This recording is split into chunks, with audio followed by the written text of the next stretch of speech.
Chief minister Omar Abdullah ने एक नहीं कई बयानात दिए हैं।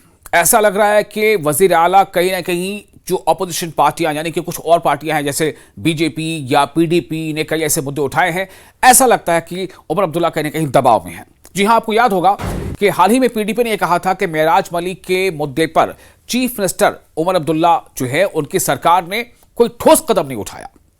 ये किसी और ने नहीं बल्कि पीडीपी की सदर महबूबा मुफ्ती ने ये इल्जाम आयद किया था कि मेराज मलिक के मामले पर चीफ मिनिस्टर ने जो उनको करना था उन्होंने संजीदगी के साथ नहीं किया, सिर्फ बयानबाजी से काम चलाते रहे। उनका कहना था कि उमर अब्दुल्ला के पास कंप्लीट मैंडेट है, फुल मैंडेट की सरकार है। उनको चाहिए था कि वो खुसूसी असेंबली सेशन बुलाएं और इस मामले को रखें। तो इस मामले पर उमर अब्दुल्ला ने पहले तो यह कहा था कि मेराज मलिक की जो गिरफ्तारी हुई है या जो पीएसए लगाया गया है वो अनुचित है, वो गैर मुनासिब है, लेकिन अब उन्होंने जो बयान दिया है वो थोड़ा अलग है। क्या यह समझा जाए कि महबूबा मुफ्ती के इल्जामात के बाद, उनके बयानात के बाद चीफ मिनिस्टर उमर अब्दुल्ला कहीं ना कहीं एक दबाव में यह बयान दे रहे हैं? सुनिए मेराज मलिक की गिरफ्तारी के मामले पर अब सीएम ने क्या कहा। अगर उन्होंने वाकई कुछ ऐसा पीएसए के लायक किया होता तो अदालत से उनको रिलीफ नहीं मिलता। अदालत से रिलीफ मिलने का जो मुझे लगता है उससे मतलब ये निकाला जा सकता है कि जो भी उनकी गलती रही वो पीएसए के तहत गिरफ्तार होने के लायक नहीं था। मुझे लगता है चुपचाप तरीके से हुकूमत के उस हिस्से को बिना कुछ कहे हुए अपनी गलती का तस्लीम करके उनको छोड़ दिया जाना चाहिए। बाकी जैसे अदालत ने कहा, पुलिस अपनी इंक्वायरी जो है वो जारी रखें, पुलिस अपनी इन्वेस्टिगेशन करते रहें। अगर इन्वेस्टिगेशन के बाद कुछ ऐसा पाया गया तो फिर वो कोर्ट को जो है कॉन्फिडेंस में लें। लेकिन फिलहाल जो कोर्ट के ऑब्जर्वेशंस रहे हैं, मुझे लगता है कि जल्द से जल्द उनके ऊपर जो ये पीएसए का केस ठोका गया है उसको विड्रॉ किया जाना चाहिए और उनको छोड़ दिया जाना चाहिए। अब आपको बताते हैं एक और मुद्दे पर, क्योंकि चीफ मिनिस्टर उमर अब्दुल्ला ने कई मुद्दों पर बातें की हैं। अगला मुद्दा काफी अहम और यह है कि चीफ मिनिस्टर उमर अब्दुल्ला यह कह रहे हैं कि सुप्रीम कोर्ट ने वक्फ बोर्ड के मामले पर जो फैसला सुनाया है वो फैसला जो है वो काबिल कबूल है। उमर अब्दुल्ला ये कह रहे हैं कि उस फैसले का हम एहतराम करते हैं, उसका इस्तकबाल करते हैं। और लेकिन साथ ही साथ उमर अब्दुल्ला ने एक और बड़ी बात कह दी है वक्फ पर सुप्रीम कोर्ट के फैसले के ताल्लुक से।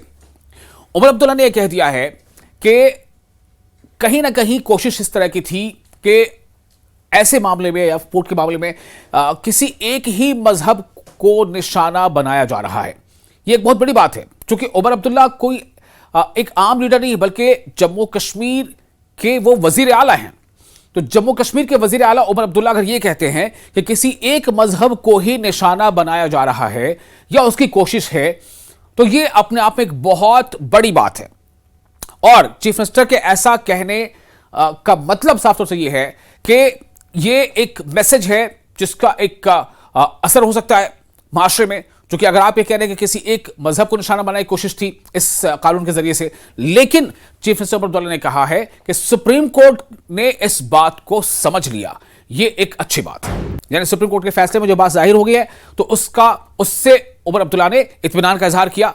तो वक्फ बोर्ड के मामले पर उमर अब्दुल्ला जो चीफ मिनिस्टर हैं उन्होंने पूरी बात क्या कही है, यह सुनिए। ये बड़ी अच्छी बात है।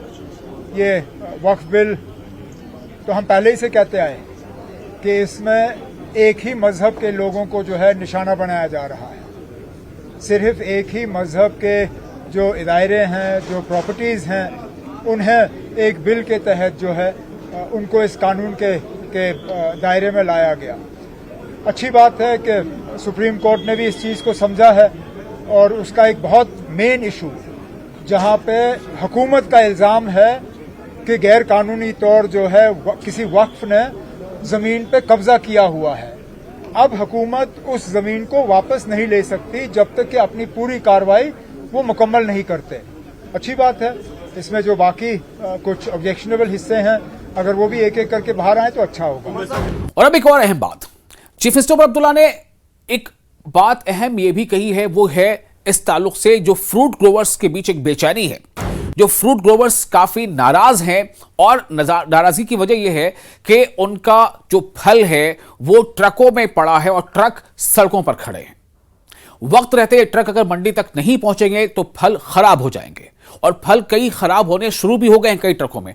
इसका गुस्सा है लोगों पर और इसलिए जो फ्रूट ग्रोवर्स हैं उन्होंने कई जगहों पर, कई अलग जगहों पर बाकायदा प्रोटेस्ट किया, इसका विरोध किया और अब दबाव यह बन रहा है कि जल्द से जल्द या तो नेशनल हाईवे को तरजीही बुनियाद पर खोला जाए, ट्रकों को आगे बढ़ाया जाए, या फिर सरकार कुछ ऐसे कदम उठाए जिससे इनके नुकसान की भरपाई हो सके।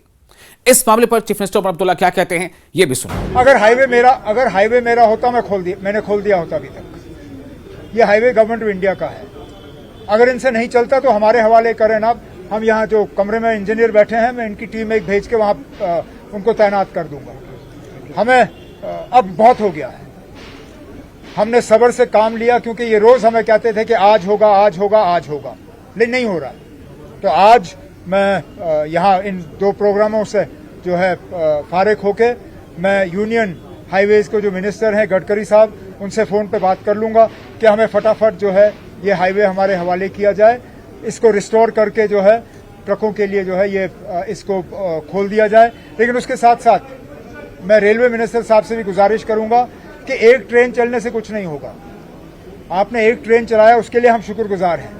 मेहरबानी करके इसको एक रेगुलर सिलसिले के तौर पे चलाइए ताकि जो फ्रूट ग्रोअर्स हैं या बाकी ट्रेडर्स हैं, अगर वो ट्रेन से अपना माल भेजना पसंद करेंगे तो भेजें, जो रोड से भेजना चाहे वो भेजें। अभी ये एक ट्रेन आज उसका जो है सेरेमोनियल फ्लैग ऑफ हुआ। चलिए अच्छा, हम शुक्रगुजार हैं कि एक ट्रेन का सिलसिला शुरू हुआ, लेकिन इसको बार बार चलाइए जब तक कि हाईवे जो है पूरी तरह से स्टेबलाइज ना हो।